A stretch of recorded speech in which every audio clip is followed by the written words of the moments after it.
예수께서 오셔서 죽으신 50가지 이유. 12번째, 우리가 정죄받지 않도록 하기 위해. 자, 로마서 8장 34절. 정죄하는 자가 누구입니까? 죽으셨는데 도리어 다시 일어나 계시는 분은 그리스도이시니 그분께서는 바로 하나님의 오른손에 계시며 또한 우리를 위하여 중보를 만드십니다.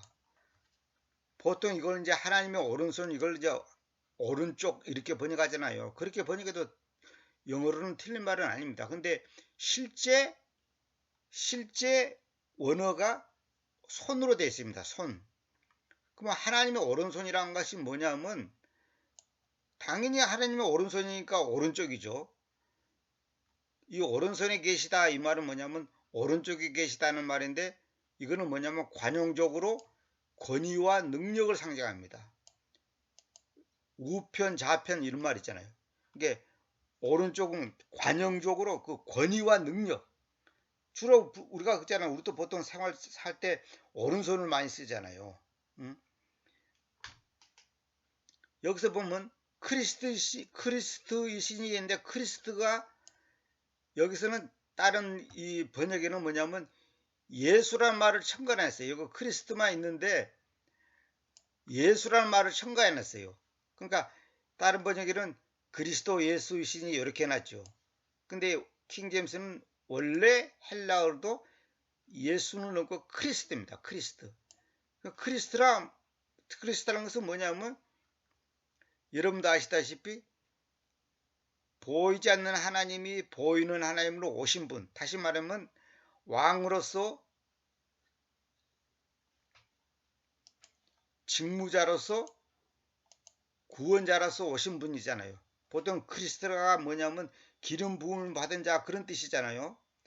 성경에 보면 기름 발라진 자라고 번역할 때도 있고 부음 받은 자라고 번역해야 될 때가 있어요. 제가 번역해 보니까 어쨌거나 기름을 부어 가지고 몸에 바른단 말이에요. 그거는 뭐냐면 그 왕으로 임명할 때나 대제사장이라고 하는 그 최고 직무자로 임명할 때나 예언자로 임명할 때 그렇게 이제 그 상징적으로 하는 겁니다. 이거는 영적으로 말하자면 하나님의 영을 내가 받아서 그 하나님께서 우리에게 어떤 사명을 맡길 때 하나님의 영이 임재해야 되는 것이지 내 마음대로 하는 게 아니단 말이에요. 그러니까 크리스트란 말이 그런 말입니다. 그러니까 정확하게는 성경은 크리스트는 하나님의 아들. 제가 여러 번 말했잖아요. 하나님이신 분이 보이지 않는 하나님이신 분이 보이는 하나님으로 왔을 때 하나님의 아들이라는 표현을 쓰는 것이지 하나님 있고 하나님 아들 있고 그런 게 아니에요. 두 분이 아니라고. 한 분인데 두 가지 역할을 동시에 하는 거예요. 그게 크리스트예요. 그래서 마음의 크리스트, 공자 크리스트 그거는 안 되는 거예요. 왜? 마음에서나 공자나 이런 사람들은 하나님이 아니거든. 그러니까 성경에서 말하는 크리스트는 범신론의 의미에서 크리스트가 아니단 말이에요. 범신론 하는 사람들은 뭐예요? 다 그리스도라는 거야. 다 그리스도라는 거예요. 제가 그런 사람 직접 만나봤어요. 침례교에서 15년 동안 목회한 사람이 기독교를 떠나서 뉴에이지 사상, 새시대 이 범신론에 빠졌단 말이에요. 그래서 자기는 만물의 그리스도라는 거야. 큰 그리스도, 작은 그리스도, 큰 빛, 작은 빛, 태양빛이 있으면 반딧불도 있다는 거야. 그러니까 모든 것이 그리스도라는 거야. 그게 범신론이에요. 그 말은 뭐냐면 모든 것이 신이다 이 말이에요. 모든 것이 신이다. 바위도 신이고 나무도 신이고 고기도 신이고 소도 신이고 개도 신이고 다 신이라는 거야. 그게 범신론이에요. 모든 것이 신이다 이 말이에요. 범신론이란 말은. 그게 마귀의 논리단 말이에요. 거기에 빠졌어요. 그분이. 제가 직접 만나봤어요. 굉장히 아는 것도 많아요. 불교 서적을 3,000권을 넘게 읽었다잖아요. 자기가. 제가 직접 그 방에도 들어가 봤어요. 책도 실제로 그렇게 많은 책이 있어요. 근데 왜 그러냐? 산속에서 기도를 하는데 하나님 앞에 늘 기도를 했다는 거예요. 산속에서. 산에 들어가서. 그런데 어느 날 그리스도를 알아라 그러더라는 거예요. 음성이. 그리스도를 알아라.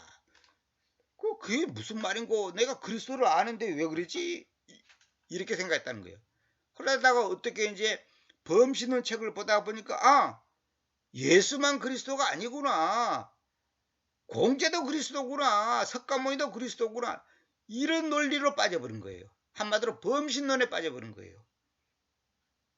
이게 무슨 얘기입니다. 뭐 여기 그거 다 하려면 끝이 없고 하나님의 그분께서는 바로 하나님의 오른손에 계시며 우리를 위하여 중보를 만드십니다. 보통 중보하다 이렇게 번역하죠. 이걸 구동사라 그래가지고 중보하다 그러잖아요. 저는 절대 그렇게 번역 안 합니다. 중보를 만듭니다. 중보가 뭐예요? 하나님과 우리 사이에 중간에서 변호하시는 분이란 말이에요. 그래서 여기 보시오. 요한일서 2장 1절 나의 어린 아이들이요 이러한 것들을 내가 여러분에게 쓰는데 그래야 여러분이 죄 짓지 않습니다. 그리고 만일 어느 사람이 죄 짓는다면 우리는 그 아버지와 함께 하시는 변호사님을 곧 의로우신 예수 그리스도를 가지고 있습니다. 그러니까 왜 주님께서 변호사하냐? 첫째, 죄 짓지 않도록. 두 번째, 죄 지어 절망하는 자가 소망을 가지도록. 변호사가 그런 거잖아요. 그러니까 주님은 변호사로서 계시단 말이에요. 그분께서 변호사로서 존재하시기 때문에 지금 우리가 용서받는 거예요. 안 그러면 누구 말 맞다나 주님 하나님 앞에 딱 갔더니 마귀가 이놈은 이러이러한 죄를 짓습니다. 그래서 지옥 가야 됩니다. 딱 한단 말이에요. 그때 변호사이신 예수 그리스도가 오셔가지고 이분은 그런 죄를 지은 것은 사실이다. 그러나 내가 이 사람을 대신해서 십자가를 지어서 죄값을 치렀다. 이 양반이 나를 하나님으로 구원자로 영접했다. 고로 이분의 모든 죄는 탕감받았다. 이 사람은 지옥 갈 사람이 아니고 천국 간다. 이렇게 표현한단 말이에요. 그러니까 주님께서는 정죄하는 자가 누구냐? 정죄하는 자가 누구예요? 마귀가 정죄하지. 근데 죽으셨는데 도리어 다시 일어나자 계시는 분은 그리스도시니 왜 예수라고 하지 않고 주님이라 하지 않고 예수 그리스도라 하지 않고 왜 그리스도라고 했냐? 이게 중요한 거예요. 이런 걸 알아야 돼요. 왜? 그분은 하나님의 아들이란 말이에요. 그러니까 하나님이 날 대신해 죽은 거예요. 하나님 아버지가 날 대신 죽은 거라니까. 근데 그분이 이 땅에 오신 분을 갖다가 우리가 표현하기를 그리스도라 이렇게 표현하는 거예요. 그분이 하나님의 오른손에 계신다는 것은 뭐냐? 오른쪽에 계신다는 말인데 이 말은 뭐냐면 그분의 권위와 능력을 관용적으로 표현하는 표현이에요. 이걸 잘 알아야 됩니다. 여기 성경문제 내가 다 적어놨죠. 이거 갖고 설명하면 기가 막힙니다. 그래서 베드로전서 3장 22절 원래 이 저자 지금 요거 이 저자 예수께서 오셔서 죽으신 50가지 이 저자는 로마서 8장 34절 밖에 없어요. 그런데 제가 이제 보충 설명을 하는 거예요. 베드로전서 3장 22절 그분께서는 하늘 안으로 가게 되어서 하나님의 오른손에 계십니다. 천사들과 권위들과 능력들이 그분께 종속하게 만들어져 있습니다. 오른쪽에 계십니다. 그래도 틀린 말은 아닌데 제가 문자 그대로 제가 해놨습니다. 오른손에 계십니다. 천사들과 권위들과 능력들이 그분께 종속하게 만들어져 있습니다. 근데 개혁성경은 뭐라 됐습니까? 그는 하늘에 오르사 하나님 우편에 계시니 천사들과 권세들과 능력들이 그에게 복종하느니라 그랬죠. 이거 번역 잘못된 겁니다. 전부 다 그분께 복종하느니라, 그에게 순종하느니라, 그분께 복종하게 되느니라 이렇게 했죠. 표준역이라고 최근에 나온 번역에는 보면 그분께 복종하게 되느니라 그래 됐죠. 그런 게 아니에요. 이거 전부 다 번역 잘못된 겁니다. 제가 제 번역한 거 보세요. 그분께서는 하늘 안으로 가게 돼서 이즈곤, 이거는 뭐냐면 수동이단 말이에요. 가게 돼서 가버려졌다 이 말이에요. 쉽게 말해서 하나님의 오른손에 계십니다.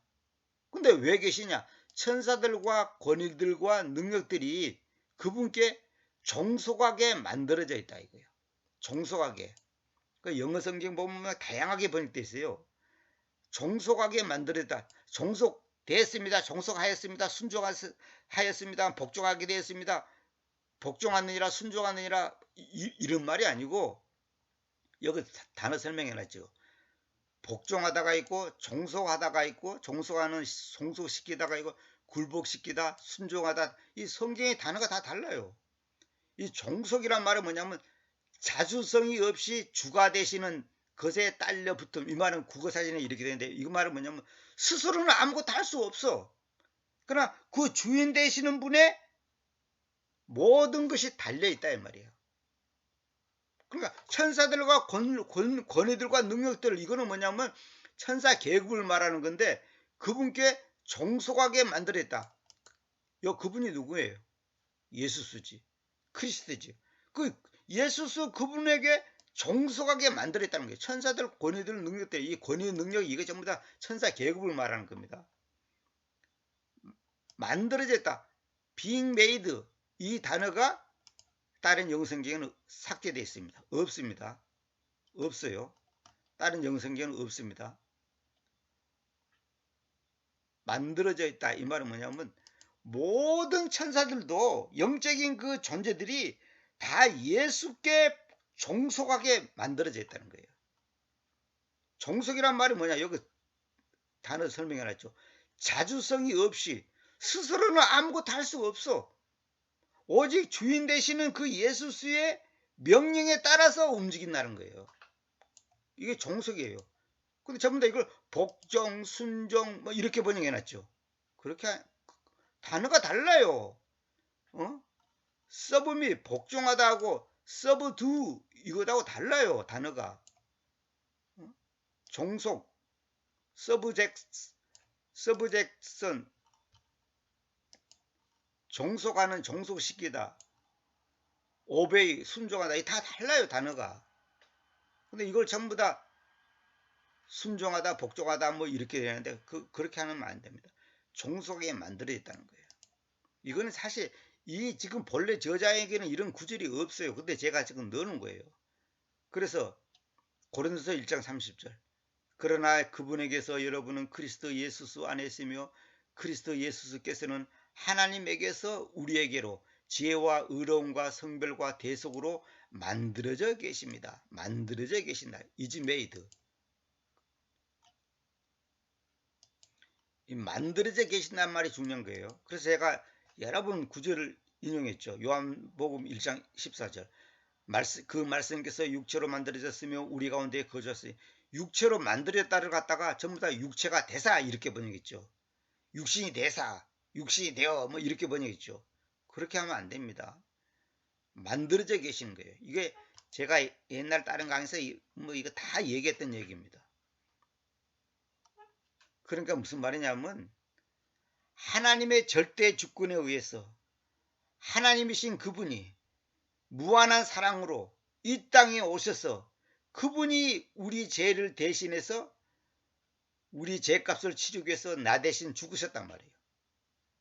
그 놀라운 사건 때문에 우리가 정죄받지 않는다 이 말이에요.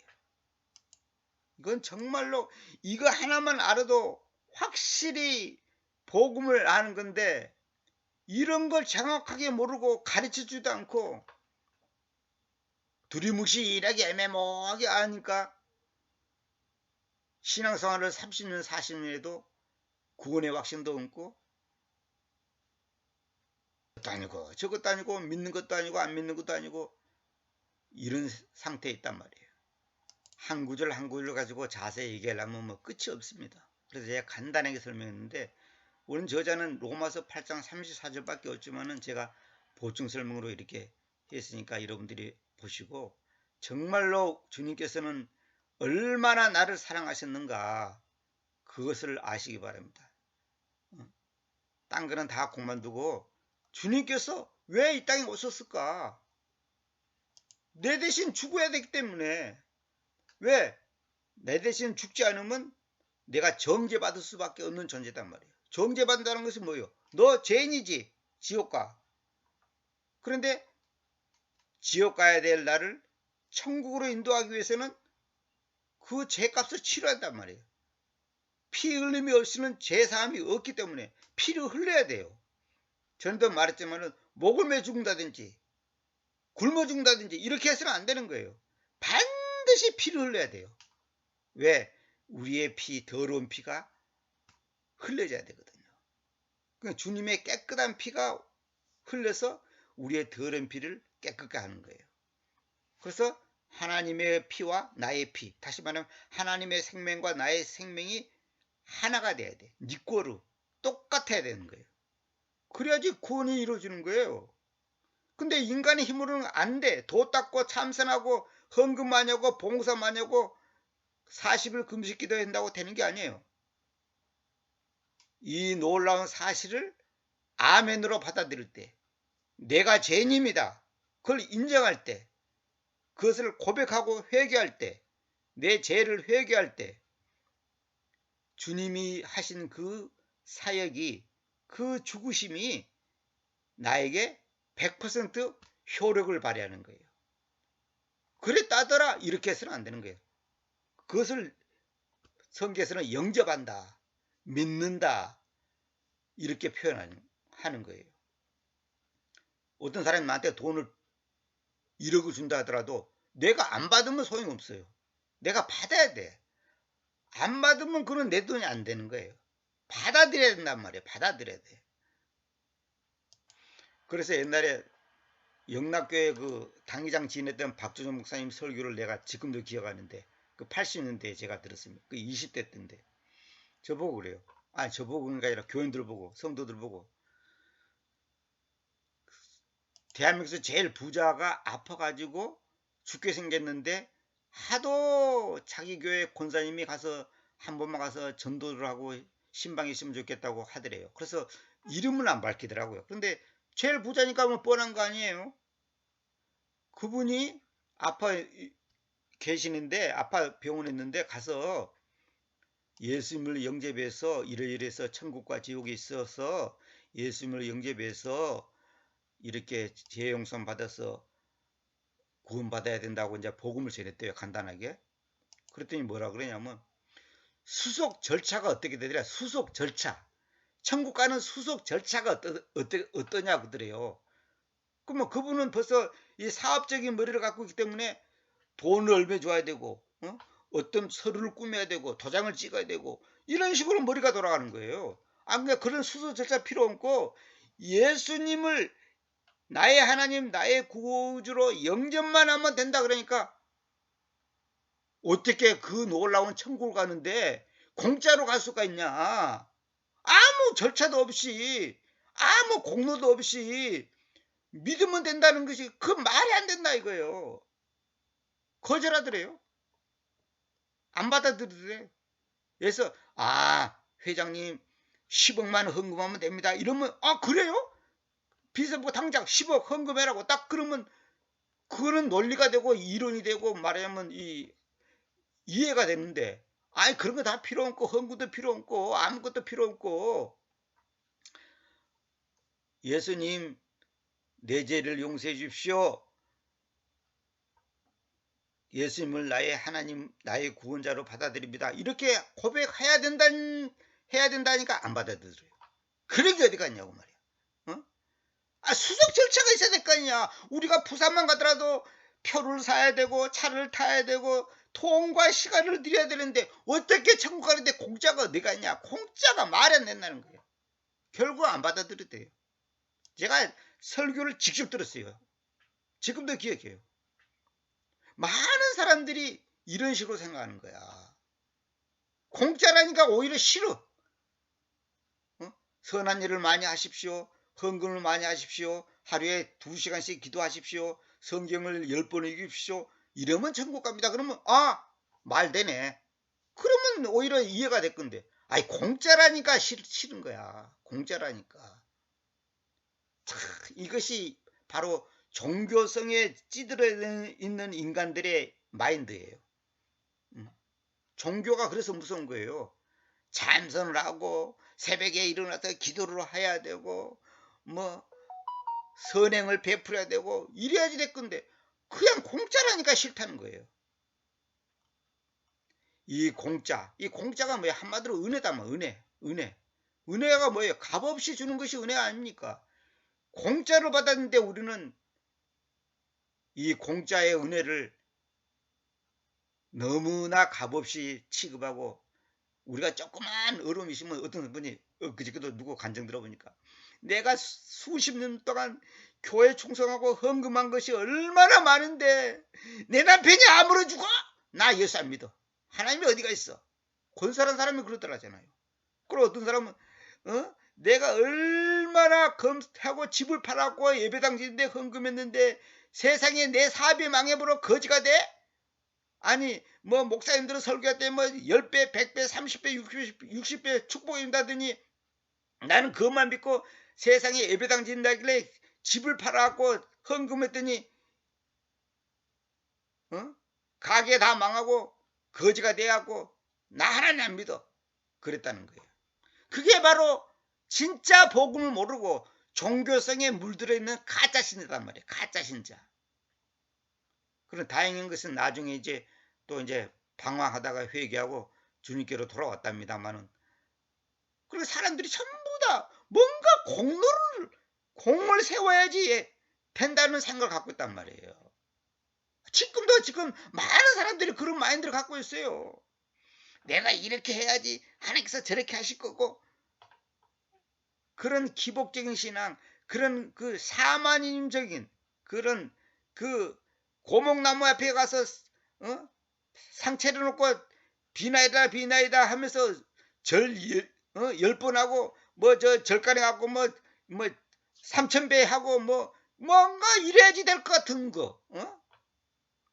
그것이 바로 참된 복음과 가짜 복음. 다시 말하면 참된 구원의 길과 가짜야 구원의 길이라고 차이점이에요. 참된 구원의 길은 뭐냐? 그분이 날 대신 죽었다고 하는 그 사실을 아멘으로 받아들여야 된다 이 말이에요. 그걸 좀 더 이제 우리가 깊이 있게 알고 배우기 위해서 지금 이런 강의 하는 거 아닙니까? 오늘은 여기까지만 하겠습니다.